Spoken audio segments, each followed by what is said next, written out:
بسم الله الرحمن الرحيم.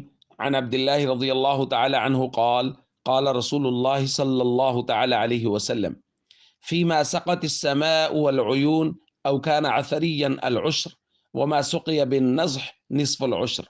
رواہ البخاری۔ نبی کریم صلی اللہ علیہ وسلم نے ارشاد فرمایا، وہ زمین جسے آسمان یعنی بارش کا پانی یا چشمہ سیراب کرتا ہو یا وہ خود بخود نمی سے سیراب ہو جاتی ہو تو اس کی پیداوار میں سے 10واں حصہ لیا جائے گا۔ اور فرمایا وہ زمین جسے کنویں سے پانی کھینچ کر سیراب کیا جاتا ہو اس کی پیداوار میں سے 20واں حصہ لیا جائے گا۔ دوستو، جس طرح مالدار اپنے مال کی زکوٰۃ ادا کرتا ہے، اسی طرح زراعت پیشہ لوگوں کی ذمہ داری ہے کہ وہ عشر ادا کریں۔ زکوٰۃ سال میں ایک مرتبہ ادا کی جاتی ہے، جبکہ عشر کا مسئلہ یہ ہے کہ ہر پیداوار یعنی ہر نئی فصل جب کاشتکار اٹھائے گا، کسان اٹھائے گا، تو اس